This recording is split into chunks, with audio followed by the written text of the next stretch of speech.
কারণ বিশ্বাস আপনার জেল পালানো কোনোদিন নয় আর ওয়ারেন্টেড আসামি নয়, তাই আমি আপনার কাছে তার বিষয় সম্পর্কে জবাবদি করতে পারছি নাকি?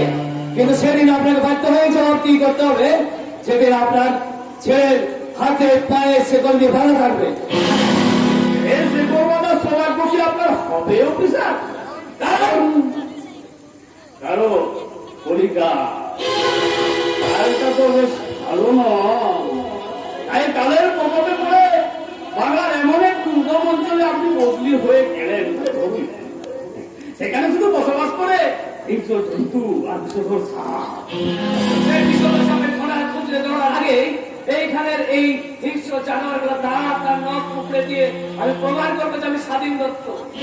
আমার এলাকায় বাস করবে শান্তিপ্রিয় মানুষের দল, আপনার মতো কোন হিংস্র জানোয়ার নয়।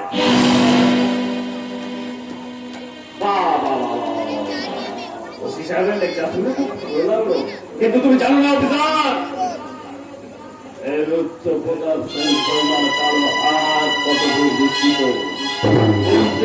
আমরা এসডিপিও ডিএসপি সবাই আমার জায়গায় কেনা গোলাম, তাই তাই আমি কাউকে ভয় খাই না। এই টাকা চলে আমি ছিনিয়ে নেবো এই সমাজে সুখ শান্তি চিন্তাদের অনুষ্ঠিত করেছে। সেই দুঃখে তার চাবিটা খোলা রেখে নিজের তার চাবিটা ঠিক করে রুদ্রপ্রতাপ বাবু। কি কে তুমি? তোমাকে আমার অফিসে ঢোকার পারমিশন কে দিয়েছে? আপনার দুর্নীতি আর কুকীর্তির আখড়ায় প্রবেশ করতে কোনো পারমিশন নাই নাকি? তোমার সাহস থেকে আমি অবাক হয়ে যাচ্ছি। কে তুমি? কি চাই তোমার? আমি শ্রমিক নেতা প্রভাকরের ভাই পঙ্কজ রায়। আর কি চাই? চাই আপনার বড় ছেলে বিশাল সেন শর্মাকে। আধা ব্যাপারী হয়ে তোমার জাহাজের দরকার কি ভাই? আপনার ওই সাজের জাহাজ কোন সাজানি সাগরে ভাসছেন সে খবর রাখেন? খুব সামনে কথা বলবে। আমি জানি আমার ছেলে বিশাল কারো কাঁচা রাস্তায় পা দেয় না। শয়তানি ছেলে সাফাই গাইবার আগে জানেন সে কি করছে? আরে দাঁড়াও দাঁড়াও দাঁড়াও, আমি তো ভাবলাম কারখানা বন্ধ, তোমার দাদা বেটা তাই পেটের জ্বালা তুমি চিৎকার করছো, কিন্তু তোমার বউ কেন কি হয়েছিল? আপনারই পোষা গুন্ডা রাখিকে দিয়ে আপনার ওই ছেলে বিশাল শর্মা মাতাকে কিডন্যাপ করিয়েছে। গালি সেটা বলার জায়গা করে না ভাই, শেষে কিনা আমাদের মতো দেবতুল্য মানুষের গায়ে বলিঘাট আঁকা দেখছি মোটেই ভালো নয়। আপনার আমার প্রশ্নের উত্তরটা কিন্তু আমি পাইনি রুদ্রপ্রতাপ বাবু। তোমার দাদাকে ধর্মঘট তুলে দিতে বলো, তোমার বোনকে নিশ্চয় পেয়ে যাবে।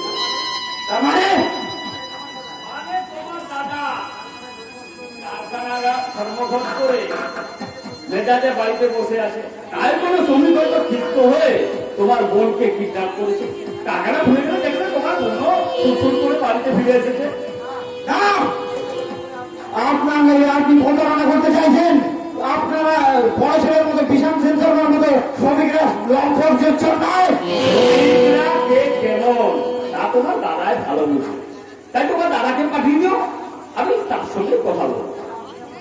তাহলে আপনি আমার বোনকে ফিরে দেবেন না, তাই তো? এটা যে তোমার বোন তৈরির কারখানা নয় ভাই, যে একটা বোন তৈরি করে তোমার হাতে ধরিয়ে দেবো। যাও, আমার বিরক্ত করো না, আমার সময়ের দাম আছে, অন্যথায় আমি কিন্তু দালানটাকে বাধ্য হবো। বেশ, আমি চলে যাচ্ছি, কিন্তু যাওয়ার আগে একটা কথা বলে যাই রুদ্রপ্রতাপ বাবু। আমার বোনকে যদি ফিরে পাই তাহলে ভালোই, তাহলে ওই আপনার সংসারে আমি আগুন জ্বালিয়ে দেবো, তখন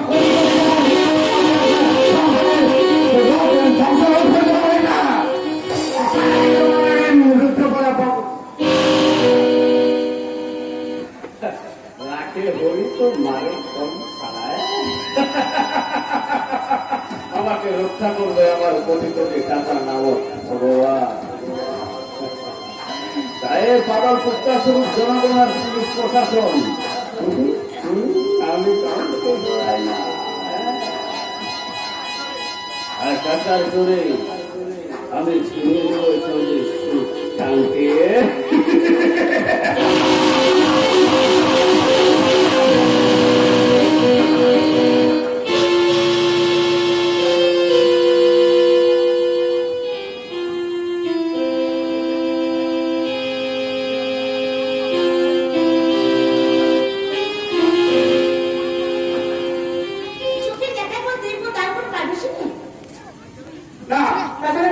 দেখবে রুগী এখন রক্ত চলছে। রক্ত?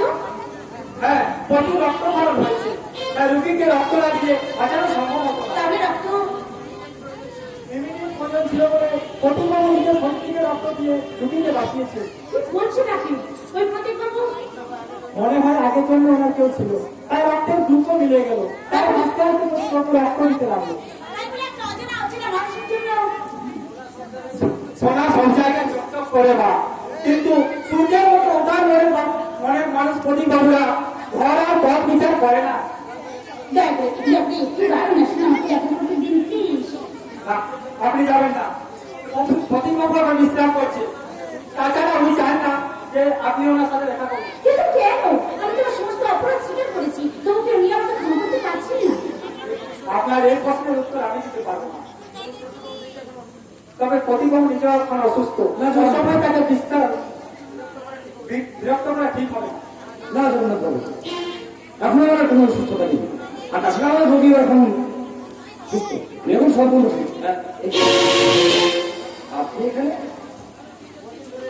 এখানে আসছে তোমাদের সাথে দেখা করতে বলে। তোমার পারমিশন না করে আমি পারমিশন কাজে ভালো করেছেন, কারণ রোগীর অসুস্থ করে দেখে হৃদরোগ করুক, সেটাও আমাদের সহ্য হবে না। এটা আপনি ভাবতে পারলেন যে আমি একজন রোগীকে থেকে হৃদরোগ করবো? আর না আপনার মতো বড় লোকের কাছে অসাধ্য কিছুই নেই।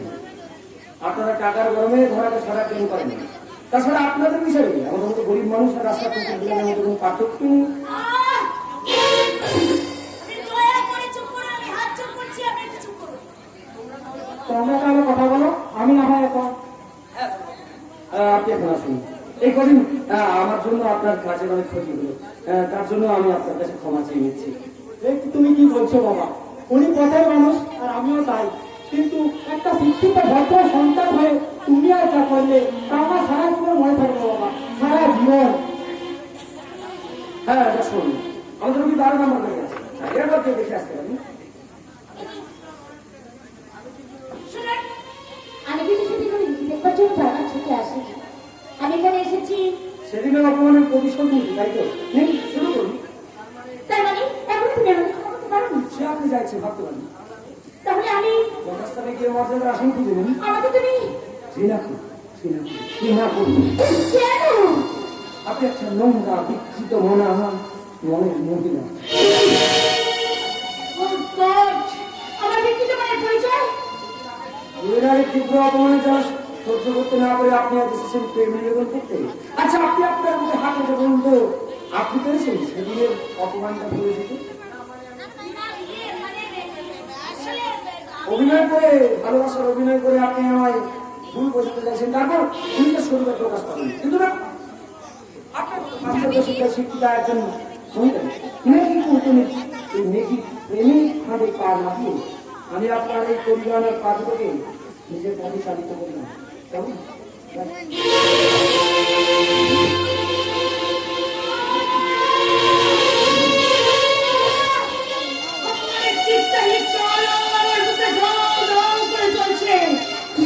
এত সহজে হার ছেড়ে মানুষটা দিত প্রয়োজন প্রয়োজন জানি আমি তোমার মনে নিবিড় রূপে শান্ত তবু দেখবো তুমি আমার ভাই কথা নিয়ে থাকতে পারো তার জন্য আমি এদিকে হত্যা করো তোমাকে আমার চাই চাই চাই।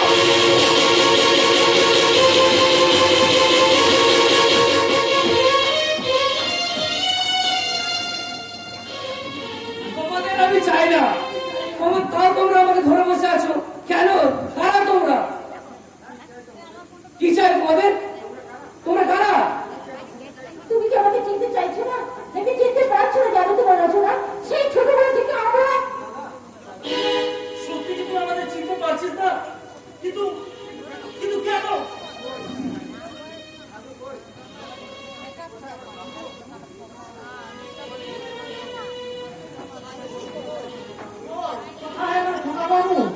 কি হয়েছে না? দেখি সাধুদা, তুমি তুমি এখানে কেন? এ আমি কোথায়?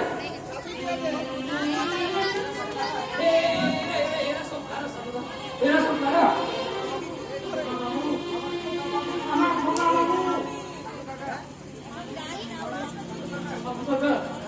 দাদা আমাকে চিনতে পারছে না কেন? অ্যাক্সিডেন্ট হওয়ার পর থেকে তারা যেমন কেন বদলে গেছে। আমার আমার বাবা বাবা করতে যায়নি বাবা, দাদা, বরং সেটা এখন খুব খিদে পেয়েছে। এই তো সেই আমার ছোট বাবু।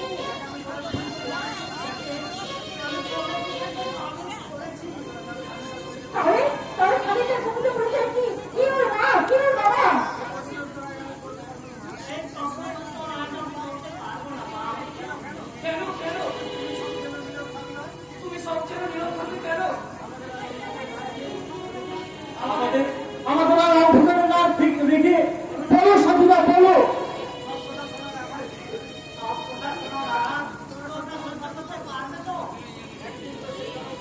একদিন তো সে বড় সত্যের মুখোমুখি হতেই হবে, তাই না? তুমি খেলা করে লাভ কি? তুমি বড় সাধু, সেই আবার যত নিষ্ঠুর নির্মম হয় আমরা সহ্য করতে পারবো? হ্যাঁ সাধুদা, তুমি বলো। আমার বাবা মা বেশ, তাহলে শোনো, তোমার বাবা ছিলেন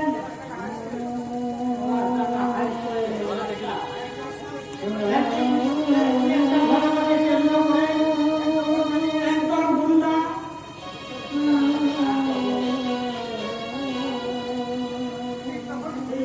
ঠিক তখনই হঠাৎ শুনতে পেলাম হিন্দি চিন্তান্তর বলছে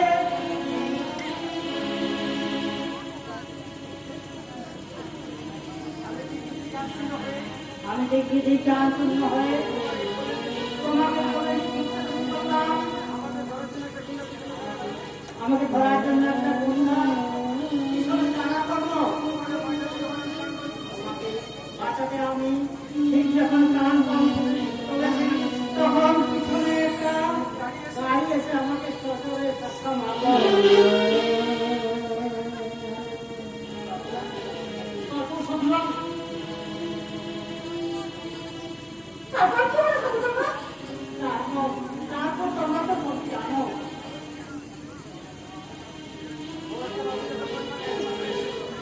ও তো তাহলে তাহলে আর কি? আর কি হবে আমার সাথে কথা? বলছো আমি যত পরিবারে আর সব মাস্টারের ছেলে আমরা খুলে খুলে ছেলে আমাদের সাথে সম্পর্ক রাখলে এই সমাজে অতি সম্মান নষ্ট হবে। তাই বলে এত সহজে আমি তোমাকে ছেড়ে দেবো, এটা তোমরা ভাবলে কি করে? তারপরে এত পাপের সাজা আমি ভোগ করবো একা কেন? কেন তোমরা ভোগ করবে না? দাদা আমি সারাদিন আমার ডিউটি করবো, আর তাহলে আমার বাবা মাকে খুঁজে বের করবে কারা? বলো বলো, জবাব দাও। ইয়েস সাধুদা, তুমি আর তুমি তিনজন মিলে খুঁজে বের করবে আমার বাবা মা আর ভাইকে। তাদেরকে খুঁজে বের করে আমার বাবা আর মা তোমাদের যে শাস্তি দেবে সেই শাস্তি তোমাদেরকে মাথা পেতে নিতেই হবে। আর যতদিন না পাচ্ছি ততদিন তোমাদেরকে আমার আমার এই হৃদয় কারাগারে ভালোবাসার বন্দি করে রাখবো, সাধুদা বন্দি করে রাখবো। সাধুদা সাধুদা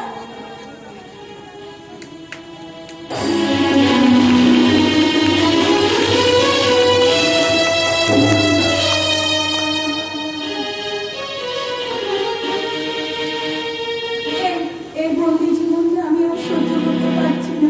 পেটের অত্যাচারে চরমে উঠে গেছে। এখন আমি কি করবো? এখন আমি সর্বোচ্চ চেষ্টা করবো। আমি আমার জীবনকে রক্ষা করবো। আমি পালিয়ে যাবো, আমি পালিয়ে যাবো।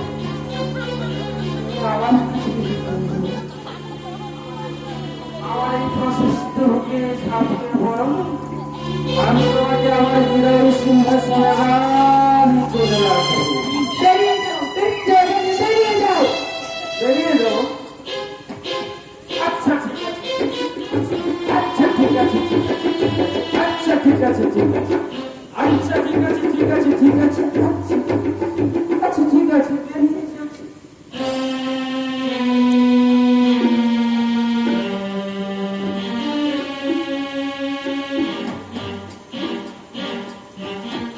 চলে গেছে। বিষয় একটা কি করবো? আমাকে আমাকে এখান থেকে পালিয়ে যেতে হবে, আমাকে এখান থেকে পালিয়ে যেতে হবে। তাই কখনো হয় মায়েরি।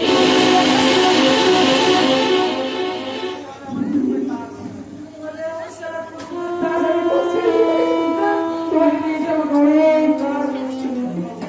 আচ্ছা ধরবেন সব পুলিশের হাতে কিন্তু হওয়ার পর আমি আপনার পিতা থেকে আচ্ছা দোস্ত আছি। আপনি এখানে এখানকার ঠিকানা আমাকে কে দিয়ে যাবো? একটা পিতা আপনার সাথে খুব জরুরি বাতচিত করার জন্য আমাকে এখানে পাঠিয়ে দিন। হ্যাঁ ওদের কি গেলে বারবার বহুত ঝড় উঠেছে। এই আপনাদের আজ আমার সাথে পঞ্চাশ করে রওনা দিয়ে দিতে হবে। আরে কিন্তু মৃত্যু না আছে, এই কিন্তু মৃত্যু না আছে সাম। আপনি আমাকে ভ্রমণ করে বিশ্বাস করতে পারেন। আমার গাড়ি ভাড়া ভাড়া আছে। ঠিক আছে এবার আমি ওই কিন্তু সুন্দরীকে নিয়ে যাবো। कोई बात नहीं, कोई बात नहीं है, कोई आवश्यकता ना है। बाहर में हमारा गाड़ी खड़ा है, चलिए। हाँ, एस।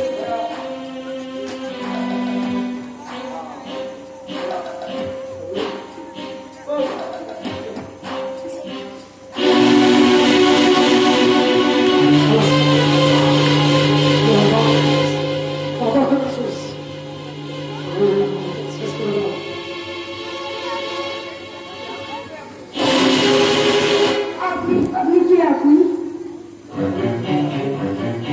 আপনার পরিচয় কি প্রয়োজন বলি?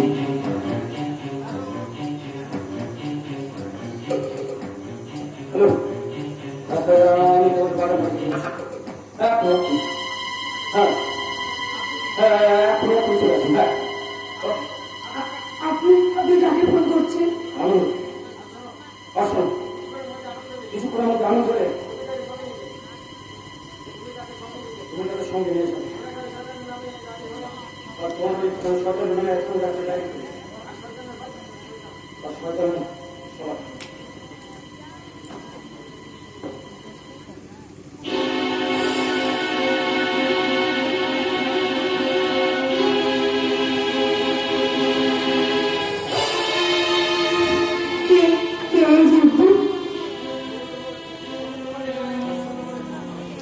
যে আমার জীবন রক্ষা করে চলে গেল, তোমার তোমার পায়ে আমার শত কোটি প্রণাম, শত কোটি প্রণাম।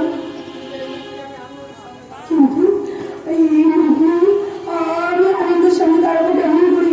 না না, ও আসার আগে যেভাবে আমাকে আত্মহত্যা করতেই হবে, আমাকে আত্মহত্যা করতে হবে। এখন কাজ কি করলাম? তুমি কি জানো না আত্মহত্যা করা মহাপাপ? আপনি তাই তো বিশালের মতো বাজে ছেলের হাত থেকে রক্ষা করে তোমাকে আমার মধ্যে আশ্রয় দেওয়ার জন্য এত দূর থেকে ছুটে এসেছি। এখন তুমি যদি আত্মহত্যা করো তাহলে আমার কি হবে সুন্দরী? ছি ছি ছি ছি ছি, এসব কথা বলতে আপনার লজ্জা করছে না? আপনি কি মানুষ? না এরকম না। তাই তো বিশাল এত প্রদান করো আমি তোমাকে আদরে আদরে আমার বুকে বলছি। স্যার, ছেড়ে দিন, বলছি। স্যার,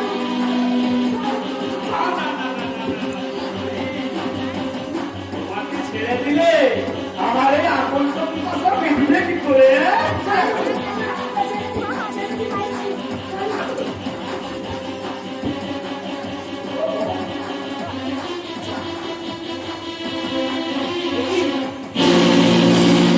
বাবা তুমি আমি কি দেখছি? আমি কাকে দেখছি? যাকে আমি সারা জীবন দেবতার মতো পুজো করে এসেছি, সে তুমি কি নাই? না মানে তুই আমাকে ভুল বুঝিস না আনন্দ। বুঝতেই তো পারছিস বাবা, আমাদের মতো অথবা মানুষের এতে কোনো দোষ নেই। এটা তো ফ্যাশন।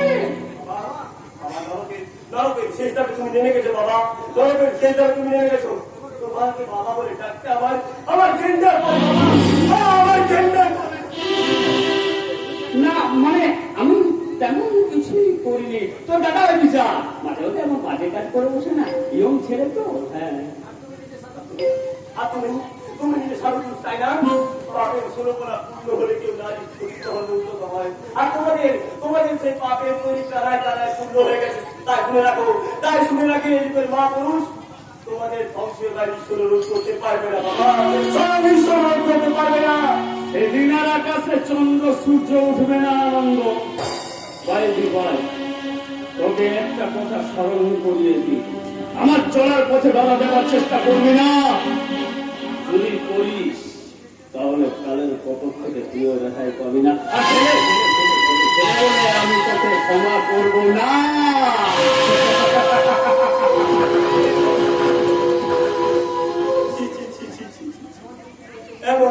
এমন পিতৃ পরিচয় পাওয়ার আগে আমার মৃত্যু হলো না কেন? আমার মৃত্যু হলো না কেন? আমাকে সান্ত্বনা দেব। তোমাকে সান্ত্বনা দেওয়ার ভাষা আমার জানা নেই। আনন্দ। আজ এই সমাজের বুকে দাঁড়িয়ে যে পিতৃ পরিচয় পেয়েছি, তাকেই সভ্য শিক্ষিত সমাজের বুকে মাথা তুলে দাঁড়ানোর অধিকার আমি হারিয়েছি। ভাবি আমি হারিয়েছি। ওদের কথা শুনে তুমি নিজেকে এত ছোট ভেবো না আনন্দ। ওরা পাপের পঙ্কির আবর্তে ডুবতে পারে, কিন্তু তুমি আনন্দ। কেন যে কথা আপনাকে বলছি, তারপরে তো বলে বোঝানোর মতো অবকাশ আজ আমার নেই। পাপিয়া, এখন চলো কোনো কাল তোমার দাদার কাছে পৌঁছে দিয়ে আসছো। চলে এসো পাপিয়া। না, তুমি আমাকে ছবি না। আমি যা পবিত্র হয়ে গেছি, আমি যা সূচি হয়ে গেছি। না পাপিয়া, না। গঙ্গা দিয়ে হাজার ময়লা বয়ে গেল, গঙ্গা যেমন চিরকাল পবিত্র থাকে, আমার চোখে পবিত্রা। আমি তোমায় কি বলে বুঝাবো? কারণ আমি যা পবিত্র হয়ে গেছি আনন্দ। আমার যে সমাজ আর ক্ষমতা আপনি জানেন, আমি পাপি, আমি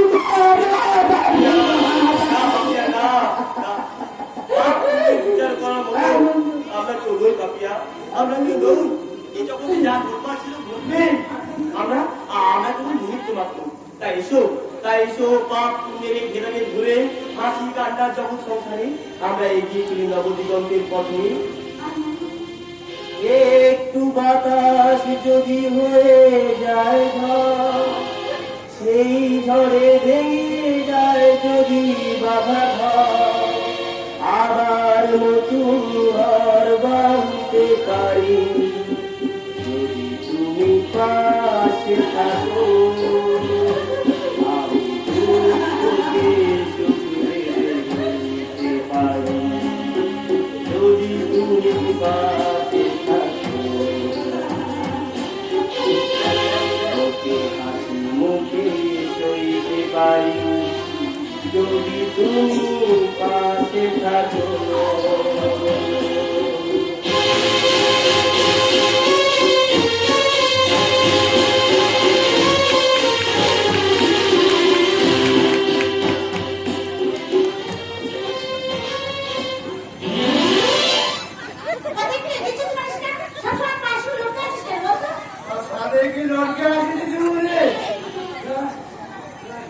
এই চাকরি বাঁচাতে গিয়ে আপনার পেছনে হেঁটে হেঁটে আমাকে আসতে হচ্ছে।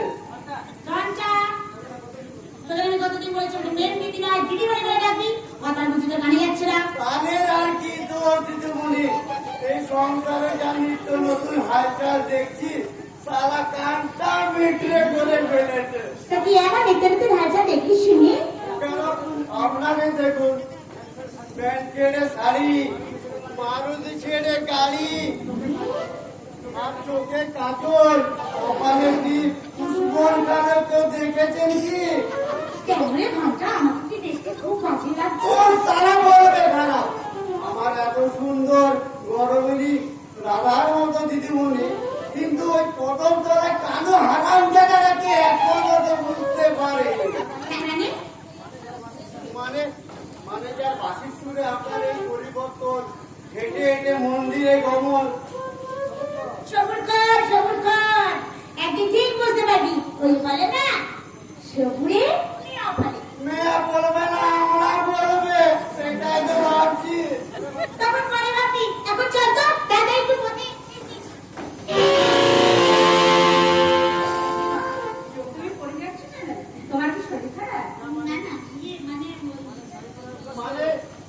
শাড়ি পরা অভ্যাস নেই তো, নতুন শাড়ি পরেছে তাই।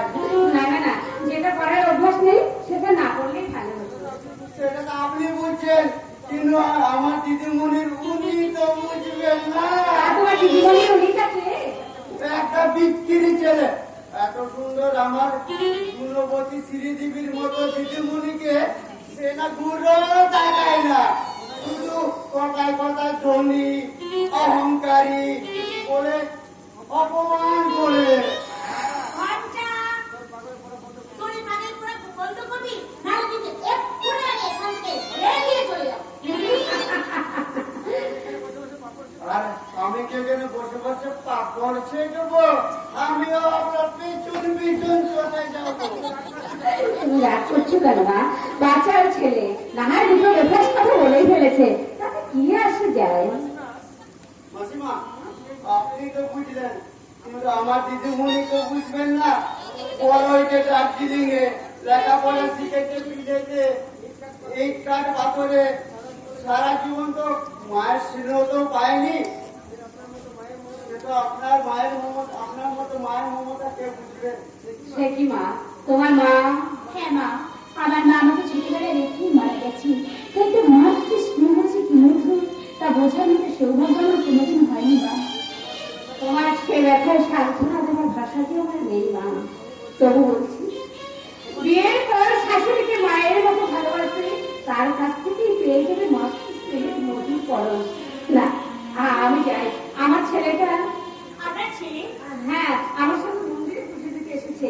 আমি মন্দিরে পুজো দিতে গিয়েছিলাম, সে আমার জন্য বাইরে অপেক্ষা করছে। সে মন্দিরে পুজো দিতে আসেনি? না মা, তার তার চোখে সবচেয়ে আরাধ্যা দেবী হচ্ছে আমি। সে বলে, বাড়িতে যার তোমার মতো চিন্ময়ের প্রতিমা আছেন, সে মন্দিরের পাথরের মূর্তিতে পুজো করবে কেন? পাগল কোথাকার। দাঁড়ান মা, সেই চিন্ময়ের প্রতিমাকে আমাকে একটা প্রণাম করতে দিন।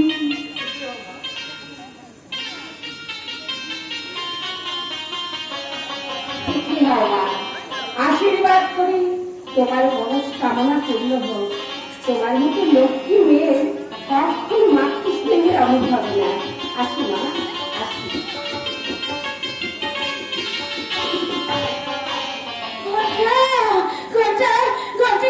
আমাদের সত্যি সত্যি পাগল হয়ে যাবো। ঘন্টা, আমাদের সত্যি সত্যি পাগল হয়ে যাবো। মাতৃস্নেহ যে এত মধুর তা আমি কোনোদিন বুঝতে পারিনি। ঘন্টা, আজ এই কালীঘাটের মন্দিরে এসে আমি প্রতিকে দেখা পাই কি হয়তো তোমার মনে হচ্ছে এই কালীঘাটের মন্দির। হ্যাঁ, আমি কন্ট্রোলের মন্দিরটা বলছি। হ্যাঁ হ্যাঁ, কাজটা আছে নদী হয়ে যাওয়া চাই। আরে ওকে ওকে ওকে, আরে বাঁচার মধ্যে ভাবো না। আরে সেটা নয়, ঠিক আছে, বাট কাজটা কিন্তু আজকের মধ্যে হয়েছে। Okay, best best, okay, take care, bye. Okay, দেখি যাক, আজ তাহলে আর ধাক্কা লাগলো না।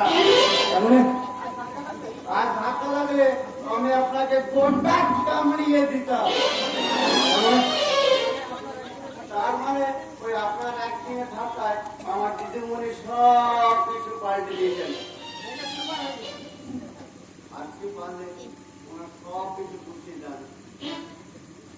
শুনুন, আমার দিদিমণি কিন্তু সব কিছু গুছিয়ে দেবেন। আমি না ওরা করে ফুচকা খেয়ে আসছি। কি ব্যাপার ম্যাডাম, আজ এই হঠাৎ বিচিত্র সাজে? তোমাকে অনুসরণ করা তো আমার একমাত্র কাজ। যে কাজের কোনো সার্থকতা নেই, সে কাজ করে বোকায়। আপনার তো বুদ্ধিমতী না। তোমাকে ভালোবেসে সারা জীবন আমি বোকায় থাকতে চাই, বুদ্ধিমতী আমি হতেই চাই না। শুধু শুধু তোমার এই ভালোবাসার চরণে আমাকে একটুখানি আশ্রয় দিয়ে দাও। সে দীক্ষা দেওয়ার ক্ষমতা আমার নেই। তা দিতে পারে শুধু আমার মা। মা, আমার হৃদয় মন্দিরে জাগ্রত দেবী, সেই দেবীর চরণে আমার এই মন দেহ প্রাণ সবকিছু উৎসর্গীকৃত। তাই তাই তার আগে শুনে বেশ, আমি যাবো। আমি সেই মায়ের কাছে যাবো। আমি সেই মায়ের পায়ে মাথা ঠুকে আমার মাথার রক্ত দিয়ে মায়ের পায়ে আমি ধুয়ে দেবো। তারপর সেই রক্ত দিয়ে আমি আমার স্মৃতি লাগিয়ে নেবো। তাহলে আমিও তোমায় ভালোবাসবো। সেদিন আমার বুক ভরা ভালোবাসা দিয়ে তোমার হৃদয় রাঙিয়ে দেবো। আর তা যদি না পারো, তাহলে আমি তোমার কোনোদিন ভালোবাসতে পারবো না, কোনোদিন। প্রতীক তার মায়ের অসম্মান লাঞ্ছনার চোখের জলের প্রতীক। তাই তাই তোমার মতো সুন্দরীকে ওই স্বর্গে নিয়ে দিও না। আমি শান্তির ভিড় রচনা করতে পারবো না ম্যাডাম, তুমি দিও না। আমার স্বপ্ন কিনতে পারে এমন আমি করব, আমার জল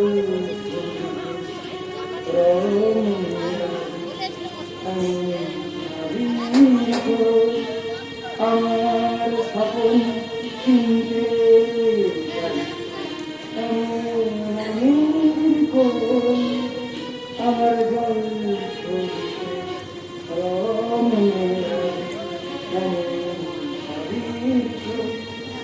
তাই আমার স্বপ্ন তুমি কোনো দিন কিনতে পারবে না বলরা, কোনো দিনও না।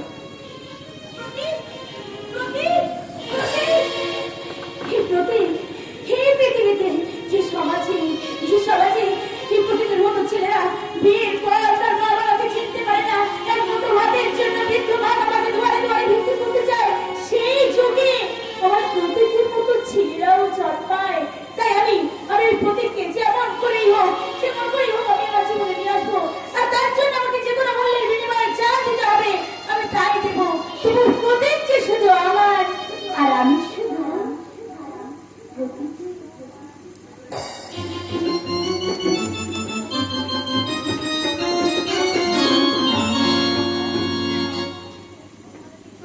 তোমরা আমাকে নিয়ে কি করবে? কেন আমাকে বাঁচাতে? আমি যে মরতে চাই, আমি মরতে চাই। আমরা তো এই সংসারে কোনো অসুবিধা হতে দিইনি, কেন কি বলতে চান? কি পারবি না আমার এই সংসারটাকে হাসিতে বসিতে আর বলি বুঝতে পারবি না বল? আমি পারবো না দাদা, আমি পারবো না। আমার পক্ষে দাদা সম্ভব নয়, দাদা সম্ভব নয়। কেন কেন সম্ভব নয় রে ভাই? সম্ভব হবে কেন বলছো না? আমি যেটা বোঝাতে পারবো না তোমার। শুধু একটা কথা তুমি জেনে রাখো,